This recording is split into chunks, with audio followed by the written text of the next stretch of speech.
Salut à toutes, salut à tous et bienvenue dans cette nouvelle vidéo des balayeurs. Je suis avec le pote Matt juste à côté de moi. Ça va Matt? Salut à tous, ça va Sylvain? Ça va très bien, d'autant plus que on a un nouveau concept à vous proposer pour cette émission. En fait, tout simplement, on a sélectionné les 16 meilleures nations au monde. C'est le ranking IHF, hein. On ne s'est pas posé plus de questions que ça, Matt.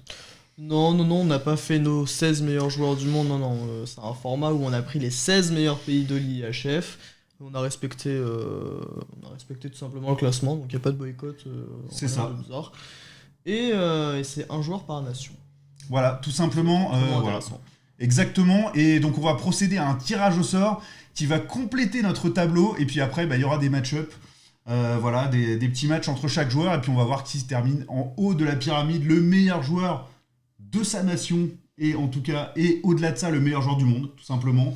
Donc voilà, petit bracket, petit concept un peu sympa. Évidemment, il y a des joueurs qui manquent dans les meilleurs joueurs au monde, parce qu'il y a des Oui, nations... parce que le débat serait beaucoup Voilà. plus vaste, hein, évidemment, Exactement. mais on Et a chose fait par importante nation. aussi, on n'a pas pris de gardien de but.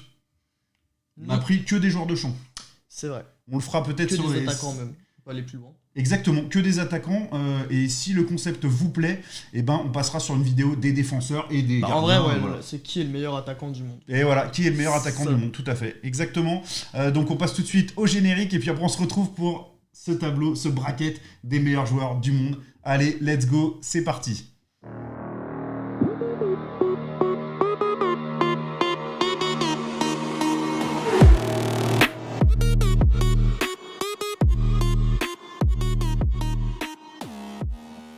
Allez, on se retrouve sur ce bracket avec le tirage au sort qu'on vient de faire. Matt, sur, voilà, on peut le dire même sur le site Plouf Plouf. On a pris les 16 noms des joueurs que vous allez découvrir maintenant, qui représentent chacun leur pays pour cette Coupe du Monde des attaquants. Et puis voilà, le tableau s'est formé. Alors il y a déjà des duels très intéressants dès ce premier tour. Ouais. On avait un peu peur avec Sylvain d'avoir des gros matchs dès les huitièmes, mais c'est à peu près équilibré. Pour le coup, c'est assez étonnant, mais c'est équilibré. Et j'ai hâte qu'on y aille là. Bah exactement. On commence. On va commencer tout de suite. Allez, on n'attend pas plus longtemps que ça. Avec tout de suite, hop, le premier duel qui va apparaître. Voilà, c'est celui entre le joueur qui représente la Suisse. C'est Monsieur Kevin Fiala qui a son maillot là du Minnesota, mais qui en fait joue maintenant à Los Angeles. Et puis en face, couleur de ton t-shirt, mon maillot à moi, voilà, c'est Elias Pettersson, le Suédois de tout simplement des Canucks de Vancouver. Superbe attaquant. C'est compliqué parce que c'est deux joueurs de grande qualité, deux joueurs internationaux. Moi, je qui trouve ça apportent énormément. semi-compliqué pour être honnête. Bon, moi, Pour moi, j'ai y a pas déjà trop mon photo idée quand même. aussi, Voilà, mais, je pense mais Kevin Fiala mérite quand même.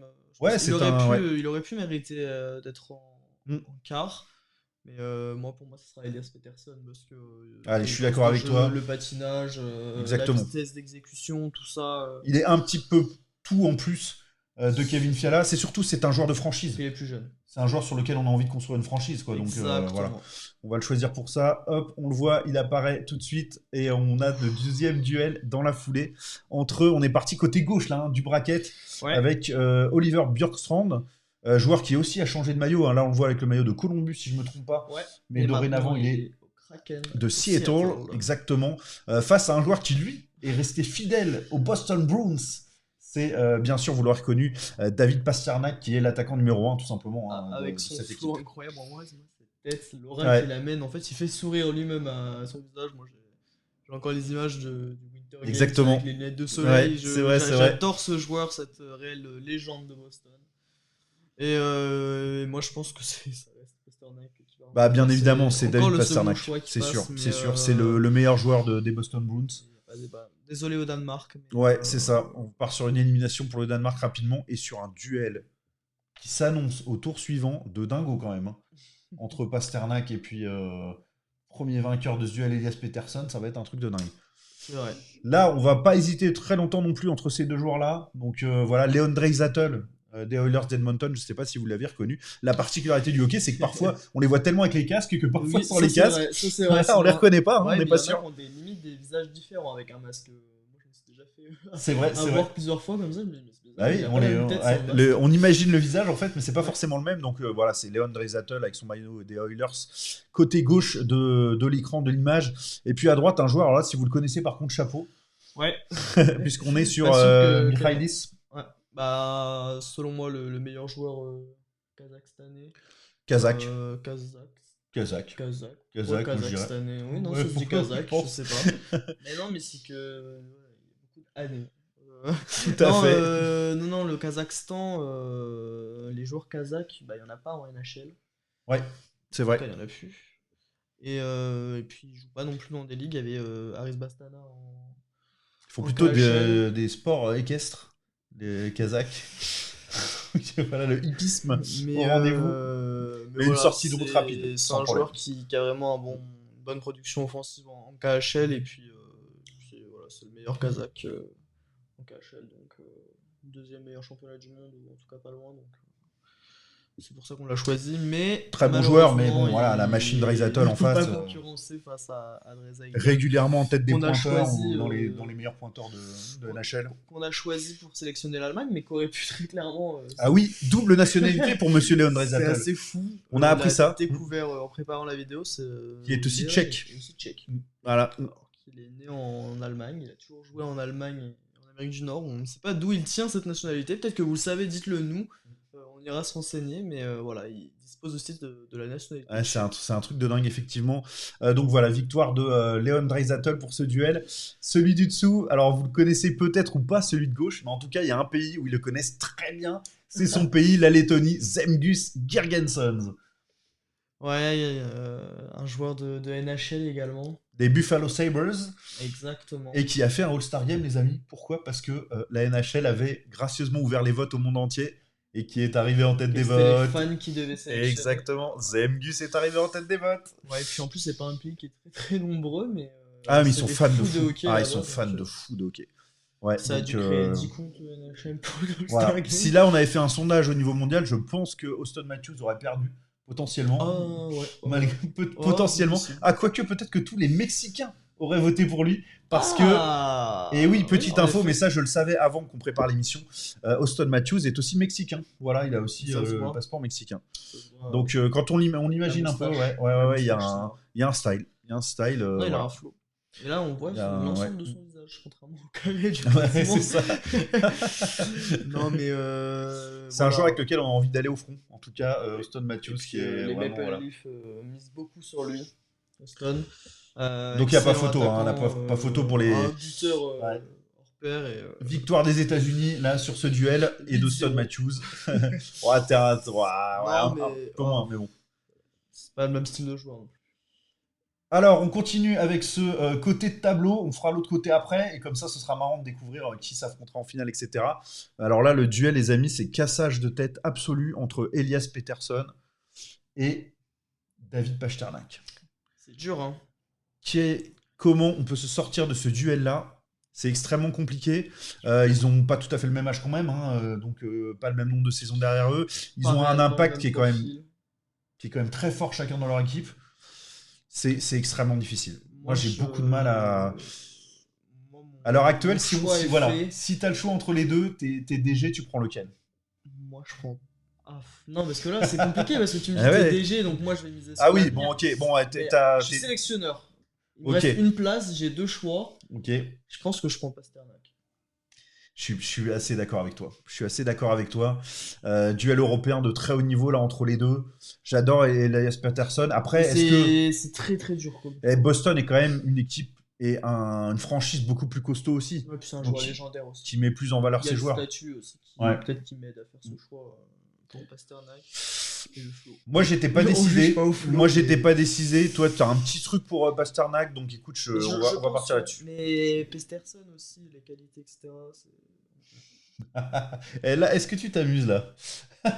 Est-ce que c'est plus simple de cette Compliqué, ce quart incroyable, de finale, hein. mais incroyable quart de finale entre Leon Draisaitl et Auston Matthews? C'est peut-être l'un des plus durs choix là. C'est Encore plus supra dur que celui difficile. d'avant. C'est supra difficile. Deux candidats potentiels à être parmi les meilleurs joueurs au monde. Allez, je vais dire. C'est dur, hein. Moi, perso, je vais juste dire que Auston Matthews, il n'y a pas de doute que c'est l'attaquant numéro 1 de son équipe, malgré qu'il y ait d'excellents joueurs à Toronto. Leon Draisaitl, ça a beau être un top attaquant, c'est le numéro 2 de sa franchise. Donc j'essaye de trouver un critère pour Après, c'est le séparer les numéro deux. 2, mais est-ce que c'est le numéro 2 sportivement ou le numéro 2 par rapport à C'est le numéro 2 tout tout court. ce qui est C'est le numéro 2 tout marketing, court. la presse, Non, non, etc. enfin, pour moi, c'est le numéro 2 tout court. Alors Mais c'est vrai que... non, mais McDavid, y a rien à dire, mais je pense que moi, il y en a un des deux qui est beaucoup plus mis en avant, alors que sportivement, je dis pas qu'il se valent, hein, mais rien que statistiquement, c'est pas non plus des grandes Non, grandes c'est sûr. Et puis différences. il y en a un qui est américain, l'autre qui est allemand, hein. C'est Mm. tout con, mais au niveau Et c'est ça, médiatisation, pour la je pense NHL, que ça joue beaucoup. ça a un impact quand même. Mais C'est clair, mais ça se vaut. On est sur deux excellents attaquants Matthews, dominants. c'est très très fort aussi. Ouah, Un c'est vrai tellement buteur. fort, c'est tellement de la production, c'est tellement. Et puis j'ai envie de dire, c'est aussi. Puis c'est deux attaquants frustrés des résultats de leur franchise également. C'est chaque année deux équipes qu'on estime faire partie des potentiels favoris.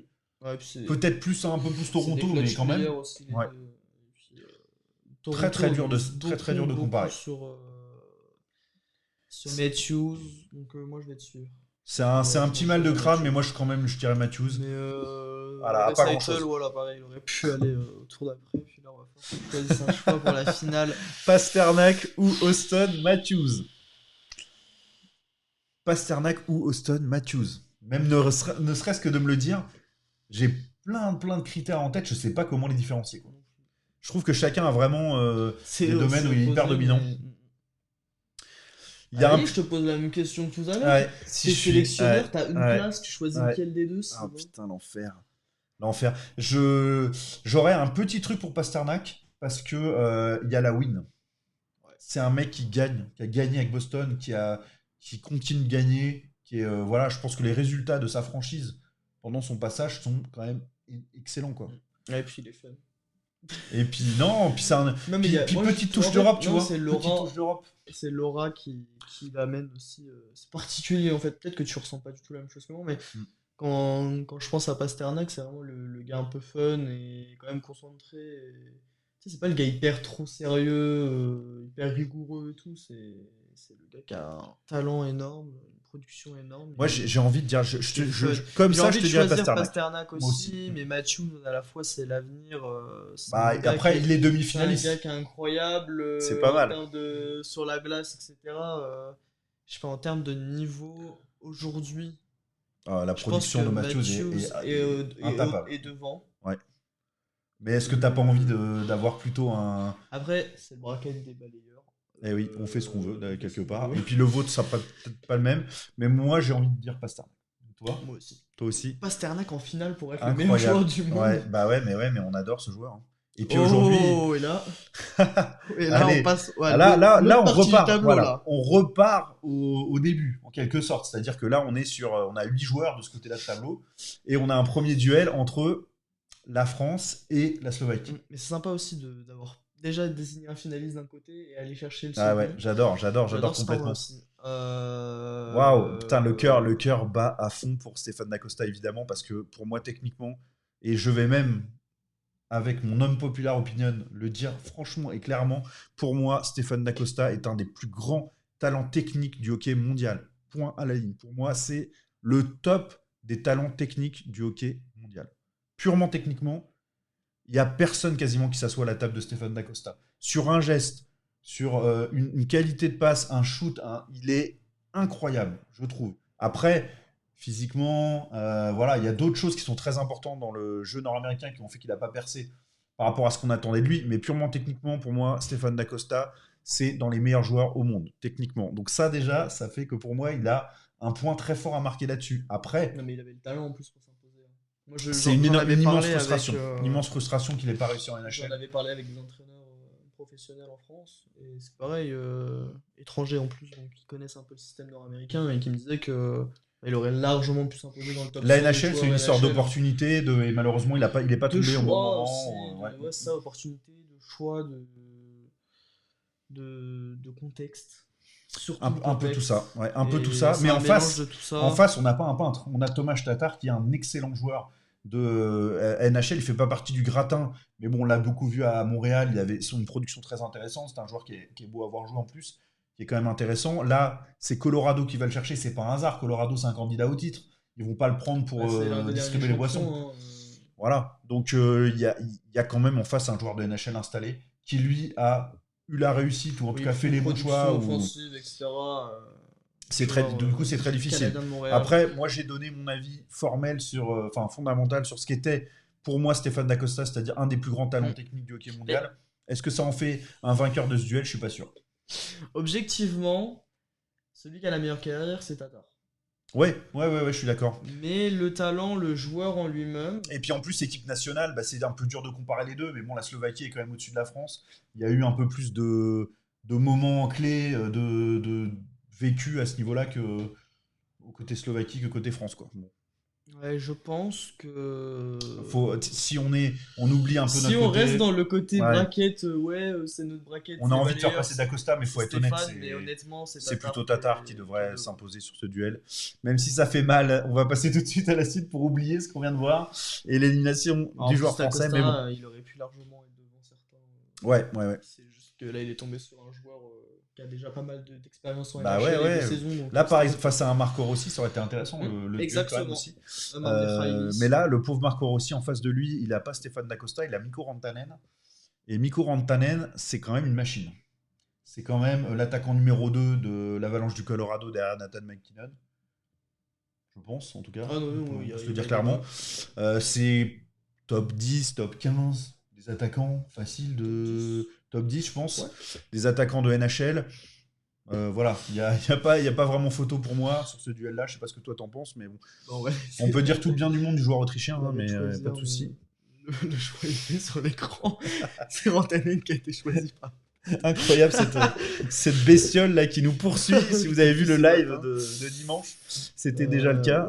Pour l'anecdote, elle était sur Rantanen. Donc voilà, parce qu'elle a choisi Rantanen. Elle a choisi Rantanen et nous aussi. Désolé pour Marco Rossi avec sa petite tête de genou là. Là c'était au Wild. Oui, ce maillot là. C'est ça, il joue en AHL la saison dernière. Puis là, il a une production intéressante.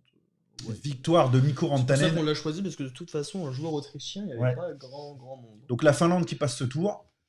Et voilà, et qui retrouvera peut-être, pourquoi pas, on ne sait jamais, Mikko Rantanen en finale, David Pasternak. Pourquoi pas. On verra la suite de la compétition, mais là, il y a un candidat pas anodin, une légende de ce sport qui se présente en... Oui, et à côté, Alexander Ovechkin. Non, je rigole évidemment. Et oui, on a vu donc Mats Zuccarello côté gauche, Minnesota Wild. Minnesota qui est bien représenté dans ce bracket. Qui est un attaquant très régulier, dont la production est très intéressante. On rappelle que pour ce bracket, on n'a pris que des attaquants. C'est important quand même parce qu'il y a des nations. Il y a des nations qui avaient des top défenseurs, top on le refera pour les défenseurs et les gardiens, mais là, on est sur les attaquants. Voilà, les attaquants, côté Norvège, Zuccarello, on n'hésite pas une seconde, c'est forcément le numéro 1. Très bel attaquant, mais en face, on a le légendaire bûcheron russe, Alexander Ovechkin, avec un des tirs les plus puissants de l'histoire. Non, et moi, il n'y a même pas débat. En fait. Il est allé chercher sa Coupe Stanley. Il n'y a pas photo, c'est évidemment Alexander Ovechkin qui s'impose. Alors pour la Russie, il y avait énormément de bons joueurs potentiels aussi, peut-être même des plus productifs actuellement en NHL. Mais qui s'assoit à la table de la légende Alexander Ovechkin? On était obligé de sélectionner Ovechkin pour représenter la Russie. Mis à part Polodian, je voyais pas réellement de concurrent à Ovechkin. Alors regardez notre draft de Magnus si vous voulez voir pourquoi on dit ça. Évidemment, magnifique joueur aussi, Polodian. Mais bon, voilà, je pense que c'est... malheureusement, s'il y a une draft internationale, je prends plutôt Ovechkin que Polodian. Je trouve respect que j'ai pour. Toi non, je pense, mais bon. Alors, en parlant de légende, il y en a une qui construit son histoire, un joueur extraordinaire qui construit son histoire chaque année. C'est tout simplement Connor McDavid qui représente le Canada parce que, oui, fondamentalement, on aurait eu envie de voir Crosby et Ovechkin s'affronter sur ces duels-là parce que c'est les deux légendes de la même période, qui ont vécu ensemble toutes ces années. C'est vrai qu'on n'a pas choisi Crosby. Le plus gros duel, on aurait pu choisir Sidney Crosby. Mais au moment où on tourne la vidéo, nous on voulait rester à l'heure actuelle et puis Crosby, c'est la fin. Tout simplement. Le joueur, à dire. Ouais. Ovechkin, c'est limite. C'est vrai que là... On aurait pu hésiter. On n'a pas fait ce choix-là, mais c'est surtout parce que Connor McDavid, même pas depuis cette année, depuis plusieurs années, 5-6 ans, c'est sans doute le meilleur joueur de la planète. C'est vrai. En tout cas, je sais pas s'il y a débat ou pas, mais pour moi, C'est vraiment très très costaud. Je sais pas si vous avez vu notre ami la bête qui passait En entre. tout cas, ils ont dû voir mon visage. Donc, Elle a pas choisi. Pourtant là, le choix est plutôt assez simple, puisqu'en face le joueur vous elle le a connaissez évité le peut-être débat, pas. je pense. Voilà, ce qui est aussi un joueur de NHL. Sharangovich, Eh oui, le Sharangovich, Biélorusse. qui représente la Biélorussie. Biélorussie qui est voilà, nation du top 16, IHF, c'est pas nous qui avons choisi, c'est les 16 sélections. Ouais, tout à fait. On a pris les 16 Et, meilleures nations et mondiales. puis Et voilà, voilà. les joueurs biélorusses, fallait qu'on en prenne un. Qui et a il y avait été présent. Sharangovich en NHL. Il est présent, il est en bonne santé. Voilà, Voilà. il joue les aurait matchs, existé. il est constant, et voilà. Et victoire évidemment de Connor McDavid, le Canada qui se qualifie sans problème. Et on a un duel de quart de finale tout simplement. Plutôt facile entre guillemets hein, pour Mikko Rantanen, la Finlande qui devrait passer ce tour sans problème face au Slovaque Tomáš Tatar qui voilà on l'a dit est passé mais pas d'une énorme tête devant Stéphane Dacosta au tour d'avant à mon sens en tout cas. Là il doit s'incliner face à Rantanen je pense assez Il logiquement. n'y a pas débat là, Sylvain. Rantanen est bien meilleur que Tatar. Oh là là les amis, Là on n'est arrive pas à quelque chose on de n'est pas prêt compliqué. pour ça, on n'est pas prêt pour Ça ça. aurait pu être une finale. Hein. Ah c'est clair. Ça aurait clairement pu être une finale. C'est clair, wow, quel duel incroyable voilà, dans ce bracket fight entre Alexander Ovechkin, le russe, et puis Connor McDavid, le canadien. Il y a un des deux meilleurs joueurs des 15 années précédentes. 20 années précédentes, ouais, complètement, face au meilleur joueur actuel sûrement du hockey mondial. Dans le contexte, pour moi, c'est Connor McDavid qui s'impose, mais en vrai, c'est dur pour Ovechkin. McDavid a grandi avec la légende Ovechkin. Hein. Et surtout que c'est la génération d'avant avec celle de maintenant. Et Ovechkin a gagné, ça a été pendant longtemps quand même celui qui ne gagnait pas avec sa franchise, mais il a gagné la Coupe Stanley, et ça lui fait un gros avantage par rapport à Connor McDavid. Le temps passe néanmoins, et il n'a toujours pas gagné. Donc voilà. Alors après, à mon sens, peut-être quand même franchise mieux gérée, mieux entourée quand même, Ovechkin, peut-être pour ses conquêtes, et notamment celle de la Coupe Stanley. Travaille mieux. Ouais, c'est mieux. Au poste derrière, gardien, mais c'est travail de longue année. Mais ouais McDavid. Le problème avec cette franchise, c'est que McDavid, il a tellement de gros contrats personne va aller c'est chercher. C'est dur d'entourer. Ce qui a été la grande intelligence de Crosby d'ailleurs, à Pittsburgh, qui a construit qui a laissé de la place à des gros contrats à côté de lui pour pouvoir construire une dynastie vraiment qui a été très performante. Contrat de 12 millions à l'année, ça pèse un peu. Hein. C'est impossible d'échanger. Ouais, on rappelle qu'en NHL, il y a des limitations, et tous les franchises sont obligés de respecter ce plafond salarial. Ça tourne autour de 70-80 millions dans cette zone-là, je crois. Imaginez 12 millions déjà qui partent pour un joueur. C'est même pas c'est 4 fois le budget des clubs français, c'est ça le pire. Hein. C'est ça le pire, c'est un autre monde la NHL par rapport à complètement. On va pas, c'est clair que c'est complètement différent. Une année de McDavid, c'est 4 budgets de Rouen, ouais. C'est une dinguerie. Mais moi je pense que c'est McDavid quand même. C'est McDavid aujourd'hui, mais bon, chapeau bas, merci monsieur Ovechkin. Et puis un peu dur l'élimination en quart, mais bon, logique aussi. Et on va se retrouver avec la demi-finale. Rantanen, qui d'ailleurs au tour suivant a éliminé un coéquipier, on l'a pas dit, mais qui joue avec Tatar à l'Avalanche. Exactement. À l'Avalanche du Colorado, donc du coup la hiérarchie est assez logique. Eu pas mal de coéquipiers dans ce tournoi, c'était pas forcément voulu, mais on s'en est rendu compte en regardant les équipes. Complètement. Bon. McDavid ayant éliminé Ovechkin au tour d'avant, y a pas réellement je pense que voilà, la Finlande va s'arrêter là, un peu comme la Suède s'était arrêtée un peu tôt dans ce tournoi, mais bon, logiquement, je pense que McDavid gagne ce duel de gros bras quand même, de très très beaux joueurs. Mais voilà, McDavid va pouvoir rejoindre pour la grande finale David Pastrnak vs Connor McDavid. Bon. Voilà, est-ce qu'il y a besoin vraiment de faire ce duel en soi? Pas réellement, mais en tout cas, c'est un duel Europe vs Amérique du Nord, ça c'est cool, ça prouve quand même et ça met en avant le fait que la NHL est riche de ses talents étrangers énormément. Ça aurait bien pu être Auston Matthews. Ouais, ça aurait pu être Auston Matthews aussi.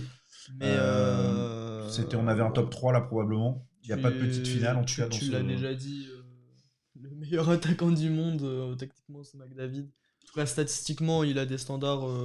Voilà, c'est le pays numéro 1 du hockey. Mais la vidéo était intéressante quand même pour toutes les phases avant. Ouais, pour montrer la diversité du hockey. Où ça peut aller, etc. C'est pour ça qu'on voulait la faire. Absolument. McDavid reste le number one. Le GOAT.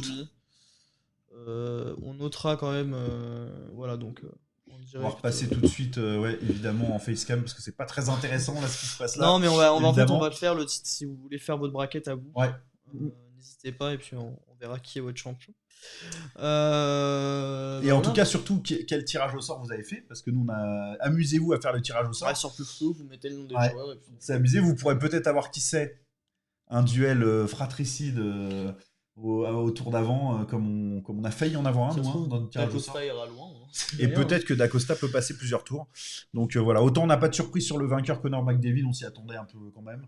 Autant on a eu des très beaux duels et c'était intéressant de parler de ça et de vous parler du coup à travers ça de NHL, de palmarès mondial, etc. On a envie de vous faire des vidéos sur la NHL aussi. Il y en aura. Et puis voilà, là on est sur les attaquants, mais les défenseurs, les gardiens, on en parlera aussi évidemment. Surtout les gardiens, on adore les gardiens, on va faire des formats avec les gardiens, vous inquiétez pas. Exactement, parfait. Bah écoute Matt, grand merci d'être prêté au jeu. On s'est régalé sur cette nouvelle vidéo. Voilà, un beau bracket. On peut vous le remontrer une petite dernière fois peut-être. Allez, voilà, le voilà, il est ici. Ce bracket avec la victoire de Conor McDavid. Et repasser pour vous dire un petit au revoir, vous dire à très bientôt. Vous rappeler que nous sommes en live tous les dimanches à 11h.